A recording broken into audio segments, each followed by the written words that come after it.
for some time now. Yep.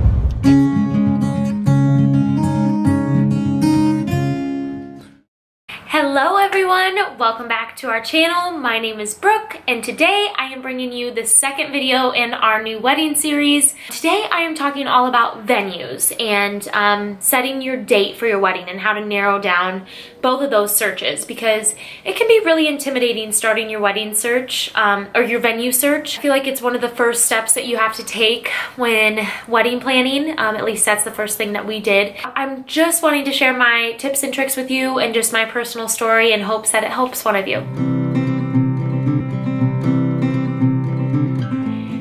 Okay, so I have a list of about 7 or 8 things that might help you narrow down your venue search. At least they helped me kind of prioritize all of the different venues that I had to choose from and help me find the one that was right for us. So number 1 is ask yourself, where do I want my wedding to be? The general location. So for us, our family and friends all live around the same town, city, so we knew we wanted to be close to here.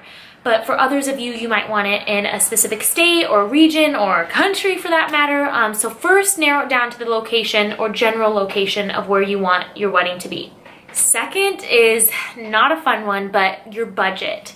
So venues can be very cheap and very expensive. So you need to kind of at least have an idea of how much you want to spend on a venue, because you're going to knock out a lot of the higher end maybe or the lower end depending on how much you want to spend. And so that's one of the first things that we did. We said, okay, what is the maximum we can spend on a venue? And then we kind of, after we found out the general location and then our budget, we were able to knock out a lot of the venues in our area that just weren't going to work for us. So the third thing is to think about, do you want an indoor or outdoor reception? For us, we're going to have our reception and ceremony at the same place. So it was kind of different for us because we wanted a venue that had the ability for us to have our ceremony outside and our reception inside. But for you, you might be getting married at a church, and so your reception just needs to be inside or just outside, or maybe you're like us and you want room for both. So those are things that will really narrow down your search. You can research venues that, you know, are just indoors and cross them off your list, or just outdoors and cross them off your list. So the fourth thing is how many people are going to be at your wedding or reception.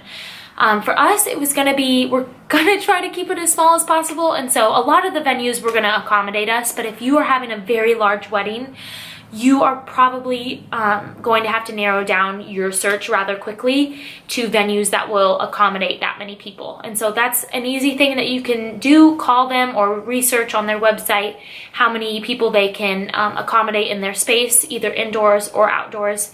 And then you can either cross them off or, you know, check them as an option. The fifth thing that I think you should think about in narrowing down your search is just the feel and the atmosphere of the place that you're planning on having your ceremony or reception. You know, do you want it to be super classy? Do you want it to be modern? Do you want it to be more rustic? For us, we picked rustic, and we just wanted it to be super laid back, super relaxed, and just comfortable, just like us. So, but for you, it might be something different. And so you can look at those, like theknot.com is a really good resource, and search through those venues and kind of get a feel for the atmosphere and the vibe.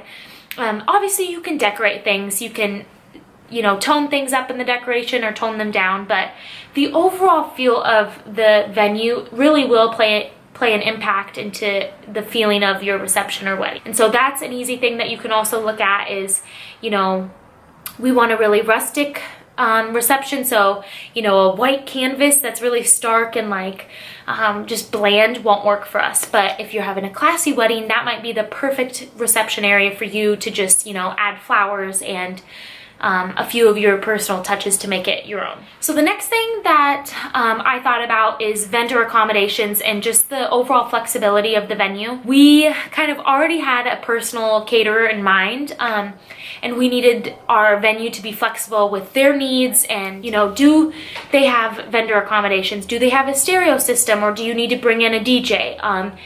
do they have a bar there, or do you need to bring in bartenders in your own bar? You know, those types of things are probably important to think about once you've kind of narrowed down your search a little bit more. For us, we wanted kind of a one-stop shop, and we totally got it. I didn't want to have to worry about like hiring anyone or bringing in any tables, chairs. I just wanted to add like finishing touches and be done, and that's exactly what we got.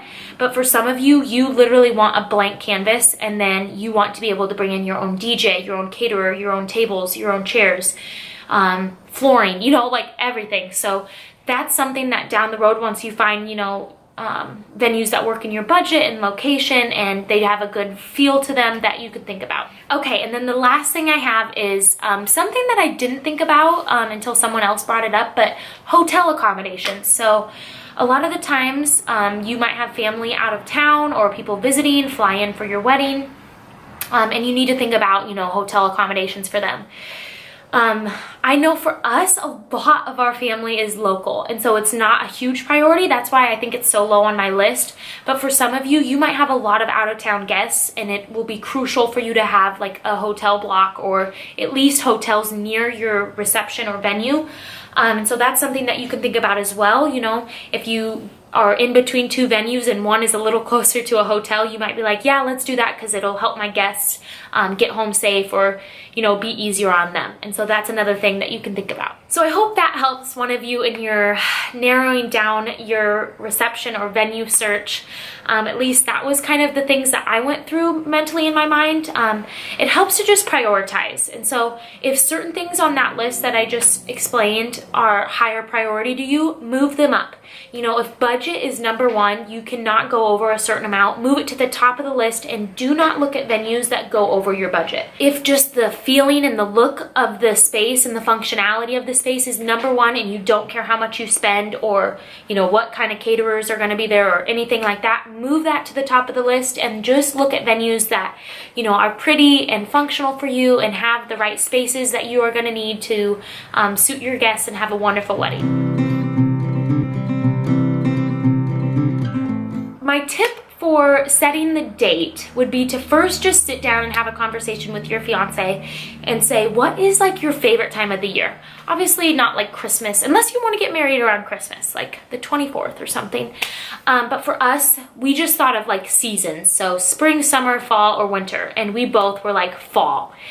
We just love football and the cold weather and the turning trees and pumpkin scented candles, the pumpkin patch. I mean, everything about fall that you could like, Sean and I love. So we immediately, you know, narrowed it down to kind of like August, September, October, and November. As we narrowed down our venue search, we realized that our venue was pretty booked up. And so we kind of had to narrow it down all the way to October. And from there, we were able to pick a date quickly, and we just fell in love with the idea of an October wedding. And I hope that it's as easy as that for you guys, but I know that sometimes it's not. Sometimes your venues are like wide open and you literally have 6 months to choose from. And that would, I'm sure, be really hard. It would be hard for us. Another thing that we thought about, which is kind of cheesy, is how the date sounds. One of the last things we went through is we had 2 dates and we were like, which of these sounds better? And we ended up going with the one that we thought sounds better. I know it sounds weird, but I bet you when you go to look, you will be like, oh, this date sounds so good. Like 11-1-10. 11-1-10 sounds bad. 11-1-16 is okay. Or like 11-10-10. I don't know. I don't know what I'm saying anymore. But that was another thing we thought of.